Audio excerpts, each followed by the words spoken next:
There has been an absolutely stellar amount of peak Smash Ultimate in the past 6 months, so I want to make a top 15 list of my best players in the world for the first 6 months. This is going to be partially results-based and partially just my opinion. If you want only results, there are like 17 different algorithmic rankings on Twitter, but this is just my opinion based on watching players, knowing a bunch of results. I felt like no matter how many players I put on, there was always going to be a cutoff of, oh, but where's this person and where's this person? So I just made it 15 because 10 was too difficult for me to do, but we are going to first off start with the honorable mention, who is Proto-Banim. Banim is obviously an amazing player. He's gone to one major in the first 6 months because of health issues, and that was Ultimate Summit 6, where he got 4th, losing to Tweak and Akola, the number 1 and 2 of that tournament for 4th, and he didn't really lose to anyone else, including beating Tweak in pools. He is an absolute monster in this game, great at counterpicking. The two characters work so well for him, but he hasn't gone to enough for me to actually put him on the list. But if he went to like 2 or 3 majors, I'm sure he would have done really well, especially if he came to America, and he would have been on this list. So honorable mention. And the second honorable mention I want to have is one of the strongest players in Mexico, and that is going to be Meister. Meister, of course, has been the premier Game & Watch main for a very long time. The reason I didn't put him on this list is I feel like it was just hard for me to put him here because he didn't have a ton of tournaments. He's been to like 5 or 6, including a couple of regionals. Still has a couple of top 8s under his belt, like Collision 2023, Loadside City 2023, and of course, he got 5th at Battle of BC. He played amazingly there. He just has had not enough data, in my opinion, to really put him solidly on this list, and like I had to have the cutoff somewhere. Amazing player, tournament threat, literally all the time, but just, in my opinion, very slightly worse than these players on the list. Sorry, buddy. And how I do these normally is I separate these players into tiers, so this tier is 3 people, and I'm starting off with Europeans' number 1 player. No, it's not Gluto, it's Bloom Forever.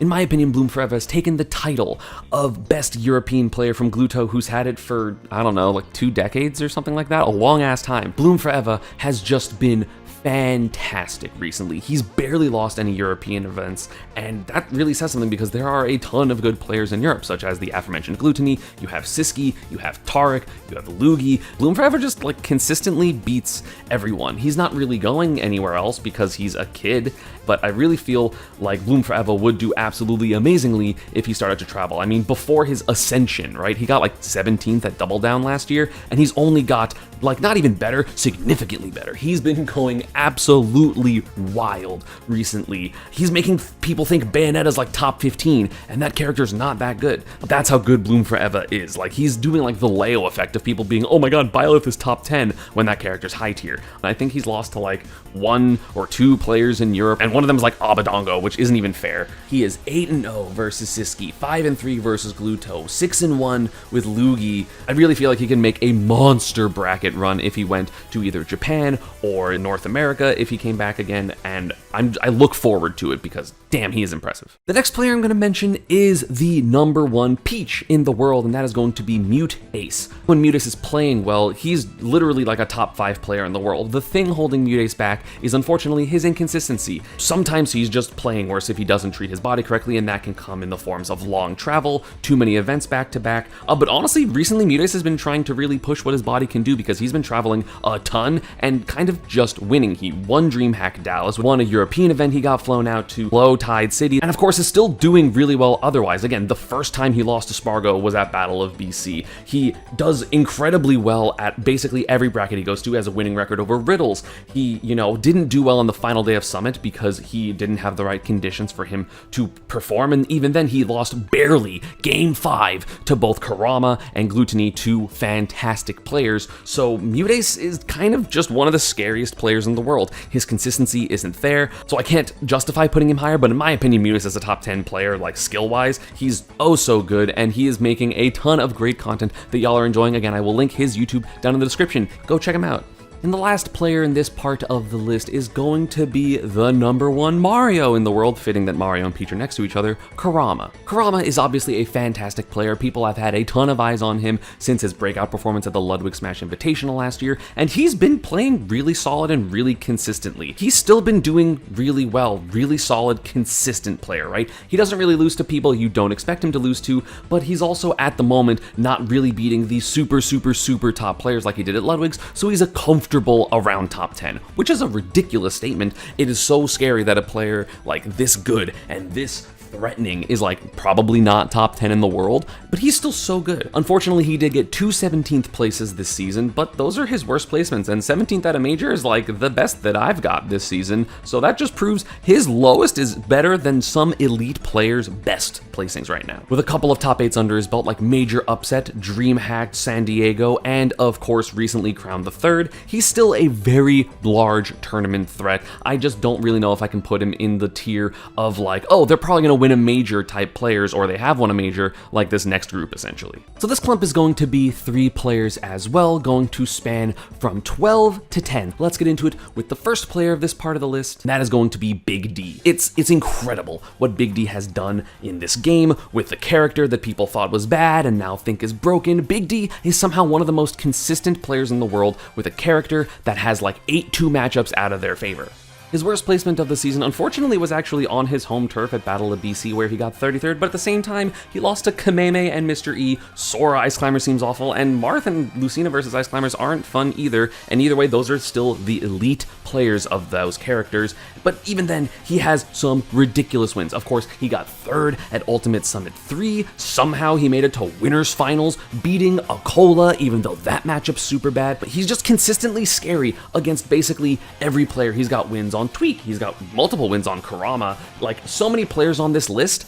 Big D's just beat. He's beat Riddles, he's beat Light, he's just so good and so consistent with a character that I feel like inherently should be inconsistent, but he's not. He's just so good. It doesn't make sense how good this guy is. Again, if you want to check out a more in-depth interview, I actually did one with him on this channel. I'll put it in the, the card up above here. I would really appreciate it if you checked it out. It was actually super fun to do that. But yeah, Big D is just ridiculous. He's one of the nicest guys in the scene, and he's constantly just pressing or like wanting or pushing people to be better and just play the game, and he just has so much fun. I love watching him. Again, 3rd place at Major Upset, or sorry, 4th place at Major Upset, 3rd place at Ultimate Summit. He's just so strong. He's beat so many top players. And does he have a couple of checks right now, like Tweak Sephiroth and Proto Banham's Min Min? Yes, Proto Banham's not going to events, and Tweak, I don't know if he's playing Sephiroth anymore, so we'll see what happens with that. But he's just had so many amazing wins, it like doesn't make sense to me.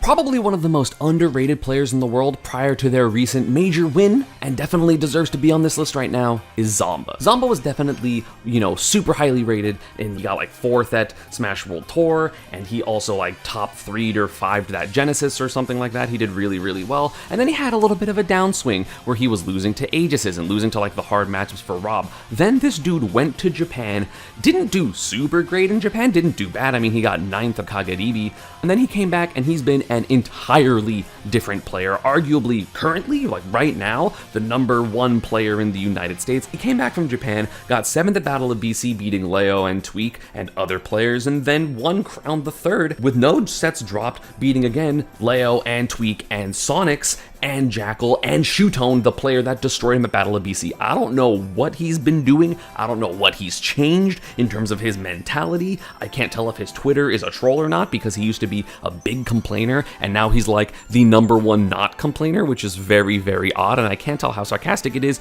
but his results aren't being sarcastic. He's just actually beating people up. It's crazy. And listen, this one might be a little bit of bias. I absolutely adore this player. I am so happy that they are consistently playing this game again. Zachary, in my opinion, is one of the best Smash Ultimate players of all time, clearly undisputed, like the old king of Japan, and is still absolutely fantastic right now. He hasn't been going to as much, so I'm going to penalize him in terms of his results that he's had, but the results that he has had, he's got 3rd at 2 Japanese Super Majors, beating a ton of amazing players, including other players on this list. At Kagedibi number 10, the one that Spargo won recently, he had some amazing victories, including a 3-0 over Send, 3-0 versus Noir. And then of course he beat Zamba, who I just talked about, and Hedo, the world's best Bowser player, only really losing to Akola and Spargo, who, spoilers, are incredibly high on this list. I feel like Zachary just overall is such a strong player. He has the ability to beat basically everyone, and he's been doing it with another character in terms of Pit. I have talked about the Pit on this channel. He's able to just beat people with whoever he wants. If Zachary picks up a character, just expect people to think that character is high tier now because he's going to win. He's one of those players that's just like, oh, this character's broken and this character's broken. He won a major with Sora. He can win a major with Pit. He's won majors with Joker and Wolf and Sonic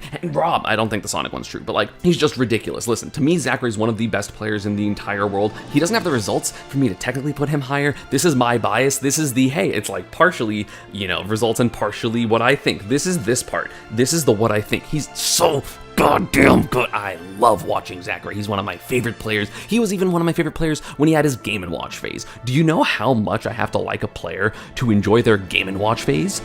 It's crazy. He's so cool. I love this guy. Like, I think easily one of his most impressive runs this year was at Kagedibi number 9, where he got sent to losers pretty early. He lost to Rimu's Min in the 5th round, so probably like winners finals or the first round of top like 96. And then he rattled off, 10 wins to get 3rd. Over Choco, the legendary Zero Suit player. We have Lunia, I think is a Rosalina player, I don't actually know. Then we have 3-0 over Nanchan, 3-1 over Umeki, 3-1 over Neo, who I made a video about, 3-0 over Rizuyasu, another one of Japan's legendary players, 3-1 over Kamame, 3-0 over I'm Sheik, 3-0 over Ken, 3-2 over Yoshidora before finally losing to Ashimo in Losers Finals Game 5. Like, he's able to beat basically every single player in the world. It just, does he have the stamina? And I love the fact that he's been having fun recently. I'm so happy he's playing well. I want him to win so bad. I just want him to be the #1 player in Japan again. No offense to Akola, no offense to other players. He's just my favorite. He's my favorite player in the world.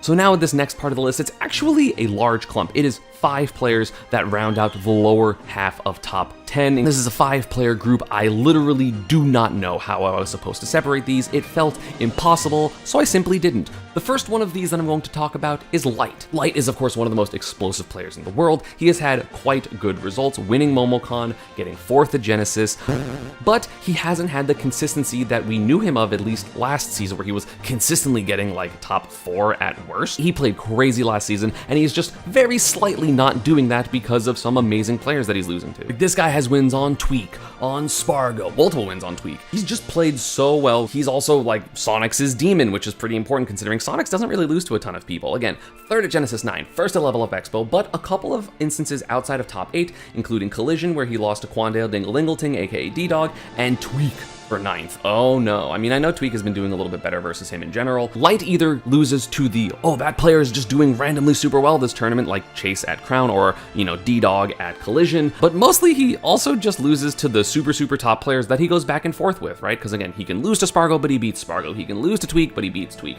He can lose to Big D. Actually, he doesn't really beat Big D, but they haven't played in a while. It's obviously one of the strongest players in the world. I don't think there is any contest about that. I just don't think he is in the contention for like top 3 or 4 like he was last season. So technically a little bit of a drop off, but like if you're not scared of Light when you're playing, you're either Big D or you're insane. There's no other option. Next is another player that has been an elite level player for so long and with 2 different characters, being Olimar and Pyra and Mithra. Shuton has just done absolutely fantastically. Amazingly consistent player, super good in Japan, super good out of Japan. He is a real big threat. He had a monster run at Battle of BC. He played really well at Crown the Third. He is just an amazing player. His attendance at events has been really high, and he actually won one of the Kowloons, which I'm pretty sure was a Japan Super Major. So he has a Super Major win under his belt this season. However, he is getting gatekept by some of the other stronger players in Japan, such as Mia, Akola, Zachary I think has beat him. He's just consistently been one of the best players in the world since basically the beginning of the game. I mean,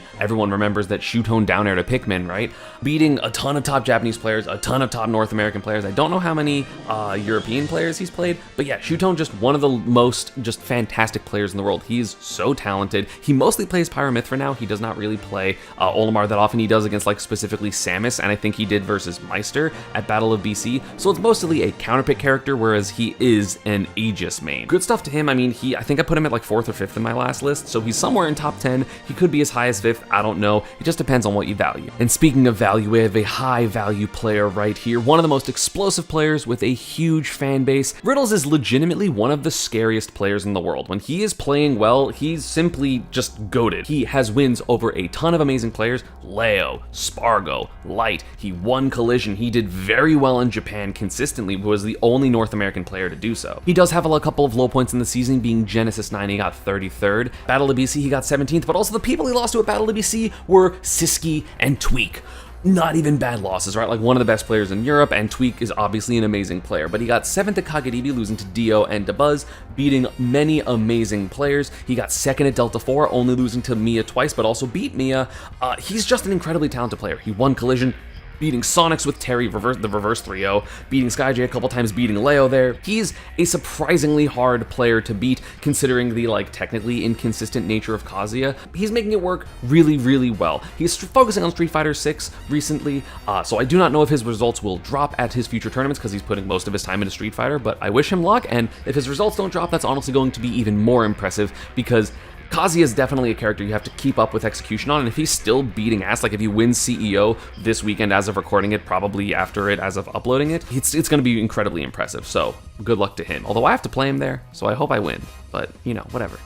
This next player has been a beacon of consistency this year, only missing out on top 8 one single time of all the events he entered, and we're talking about Sonics. Starting at the beginning of this year, he got 3rd at Let's Make Big Boost 2023. He got 4th at Genesis, 3rd at Level Up Expo, 5th at Collision, 2nd at MomoCon, a couple of regionals in between Gamecast Arena and CECC SBBU Open, where he got 1st at both of them, and he got 13th at Crown the Third, his only not top 8 of the season, but then also made it back to top 8, getting 2nd at Wave Dash, losing to Leo twice, and that's literally it. He even took a set off of Leo, which I think is the first time he's ever done that, so that's very, very important for him. Actually, no, he beat Leo at Let's Make Moves, I'm pretty sure.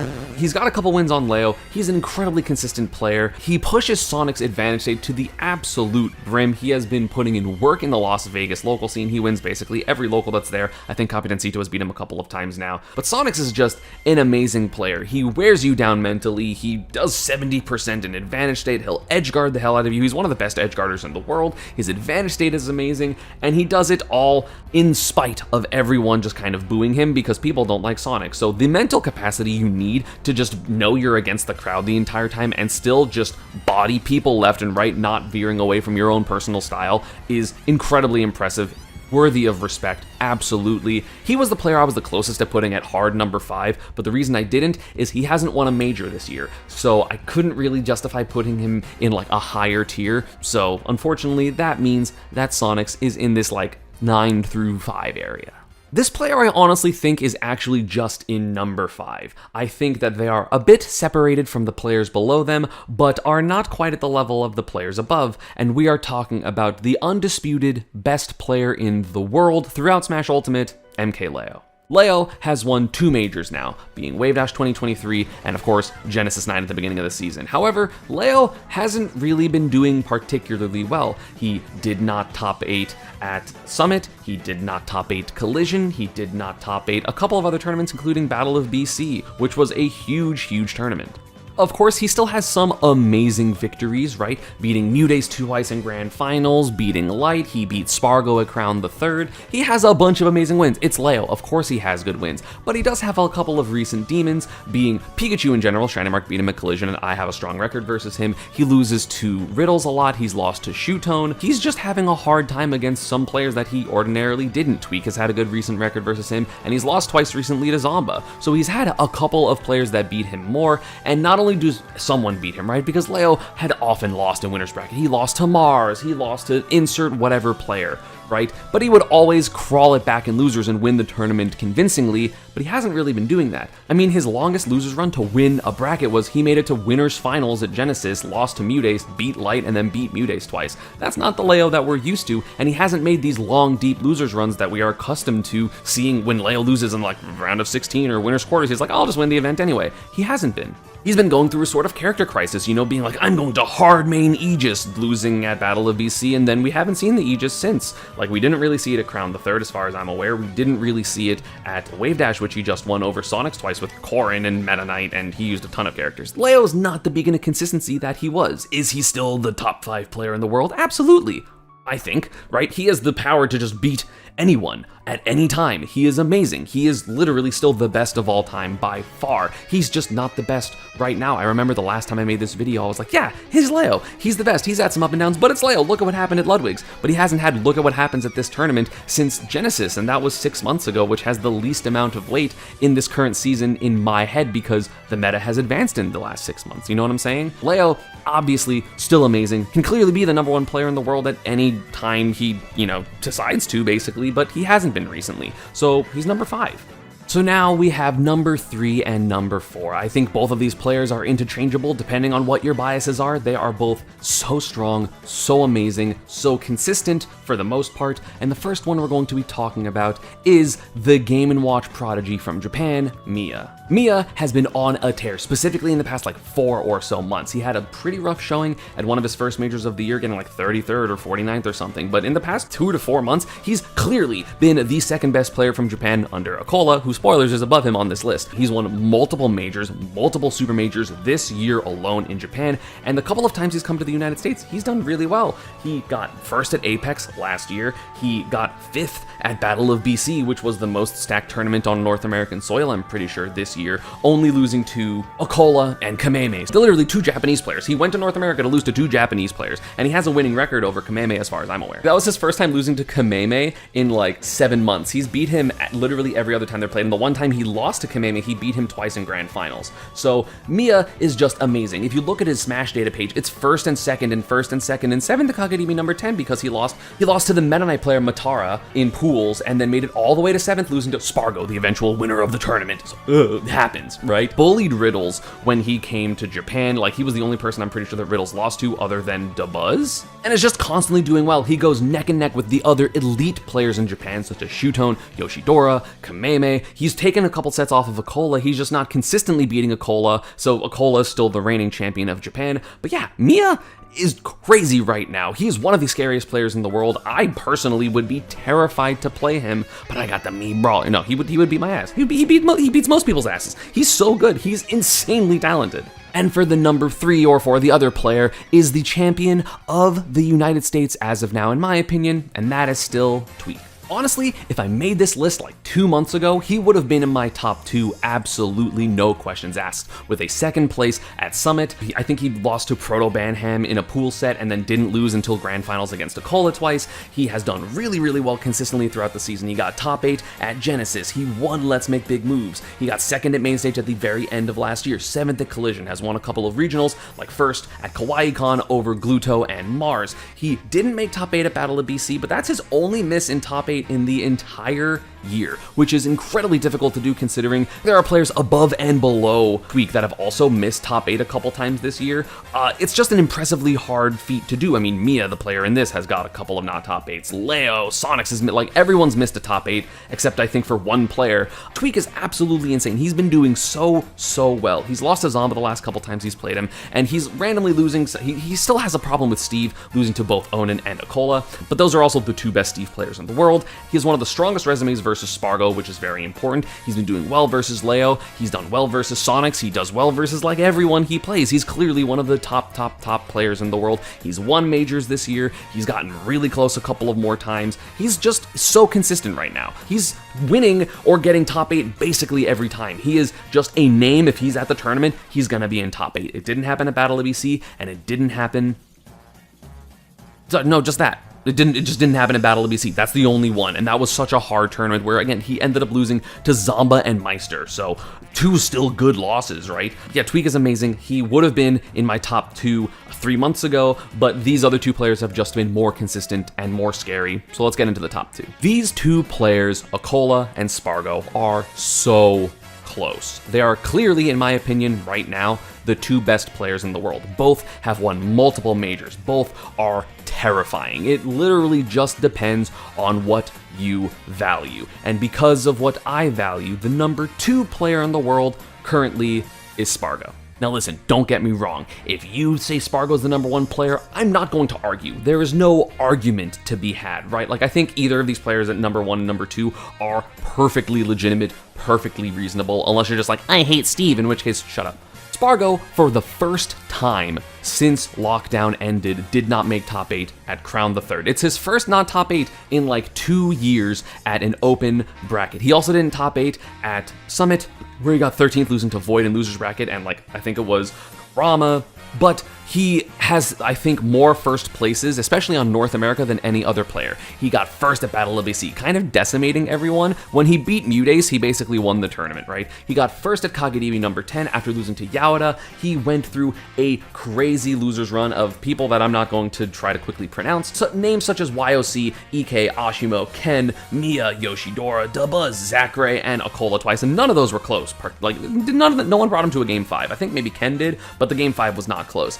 He won major upset, Leo beat him in winners. He got 3rd at Collision, losing to SkyJ twice. He got 5th at Genesis, losing to Light and Sonics. He's literally only losing to the top of the top players. You're either on this list or the number one player of your character. Those are the only people that Spargo loses to, and he doesn't really lose that often. I mean, he loses to Tweak, and Leo, I guess, once, and Yaoda, and Mudace. And like, that's about it.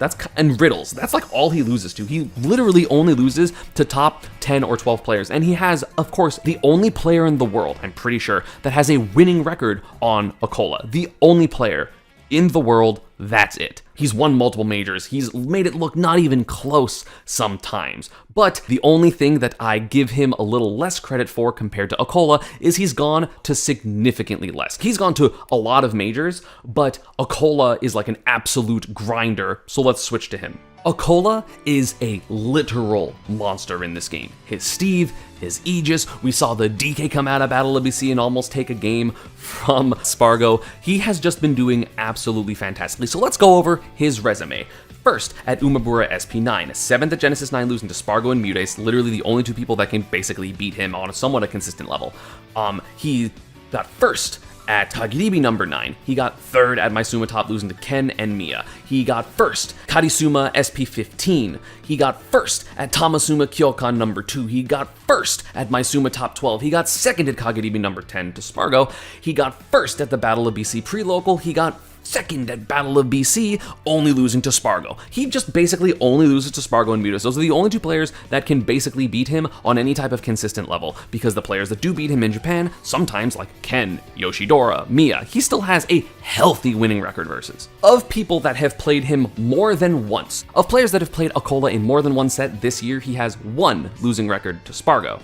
That's it. He's 0-1 with Mudace, 1-0 with Leo, he's 1-1 with a couple of people in Japan, but he basically just beats everybody almost every time. He lost to Leo twice at the Ludwig Smash Invitational and then bodied him at Summit. It wasn't close. Can Leo win that? Yeah, obviously, Leo's Leo. There are so few people that can even think of beating Akola that he literally has like 8 people that he is like even or losing with, and then it's just immediately a winning record on literally everyone else. It is insanely impressive, the consistency of this kid. He only loses to Spargo. And does he look lost versus Spargo? And does Spargo destroy him? Yes, but losing to one player and beating everyone else, in my opinion, is more important than losing to maybe 5 or 7 players, but also maybe beating them, but also losing to more people than Akola would. Akola is ridiculous. He is incredibly consistent. He is so good.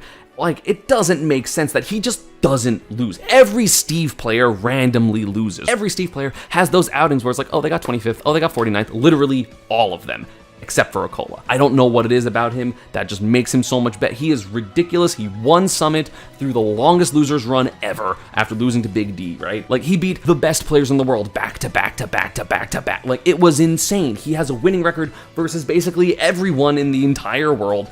That's not normal. If you think Spargo's better because Spargo has the better head-to-heads in like top 4, which isn't even true, but like specifically I guess has the winning record on Akola, sure, you got it, whatever, that's fine. Akola has literally missed top 8 once in his entire career, and that was a 9th place. That's the only time he hasn't top 8'd, and he's only been competing offline since lockdown ended. So his career is relatively short, but he is endlessly impressive, and he basically is just a shoo-in to at least make it to like winners semis, winners finals of any tournament he enters, whether it is on American soil, European soil, whatever tournament he decides to go to, he's gonna be in top 3. And yeah, that's my list. Did I forget someone? Probably. It happens. There are so many good players, right? Again, let me know down in the comments what you think about this list. There are so many good players. There's so much good Smash Brothers. Keep watching the tournaments. Yeah, thanks for watching. I'll see you all next time. Peace.